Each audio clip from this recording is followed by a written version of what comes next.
മത്സ്യത്തൊഴിലാളി കോൺഗ്രസ് സംസ്ഥാന പ്രസിഡന്റായി ചുമതലയേറ്റ ജി ലീലാകൃഷ്ണന് കാഞ്ഞങ്ങാട്ട് സ്വീകരണം നൽകി.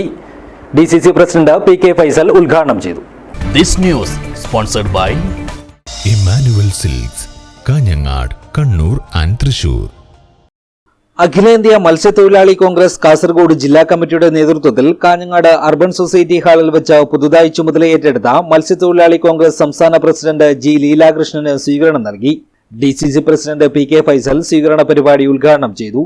അഴിമതി മാത്രം മുഖമുദ്രയായി മുമ്പോട്ട് പോകുന്ന ഒരു ഗവൺമെന്റ് ആണ് എന്ന് തെളിയിക്കപ്പെട്ടു. നമുക്കറിയാമല്ലോ, നമ്മുടെ എല്ലാ നേതാക്കളും, KPCC അധ്യക്ഷൻ, പ്രതിപക്ഷ നേതാവ്, മുൻ പ്രതിപക്ഷ നേതാവ് ഉൾപ്പെടെ കോൺഗ്രസിന്റെ സമുന്നതരായ നേതാക്കളും UDF നേതാക്കളും പറഞ്ഞത് ശരിവെക്കുന്ന രൂപത്തിലുള്ള വലിയ തട്ടിപ്പാ ഇന്നലെ പുറത്തു വന്നിട്ടുള്ളത്.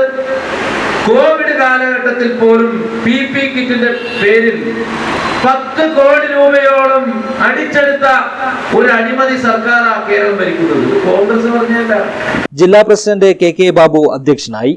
അഖിലേന്ത്യാ ജനറൽ സെക്രട്ടറി ആർ ഗംഗാധരൻ, സംസ്ഥാന ജനറൽ സെക്രട്ടറിമാരായ VR Vidyasagar, G Narayanan, K Manoharan, K Balakrishnan, Shambhu Bekal, block Congress committee vice president M Kunhikrishnan, മുൻ നഗരസഭാ ചെയർമാൻ V ഗോപി, കർഷക കോൺഗ്രസ് സംസ്ഥാന secretary Ashok Hegde, H Balan, B Surendran, Rajesh Keezhur, Rajesh Kasaragod, AV Murali, Lakshmi Balan, Kavitha Keezhur തുടങ്ങിയവർ സംസാരിച്ചു. പ്രദീപൻ തുരുത്തി സ്വാഗതവും കുഞ്ഞുകൃഷ്ണൻ മാടായി നന്ദിയും പറഞ്ഞു. News bureau, Kanhangad.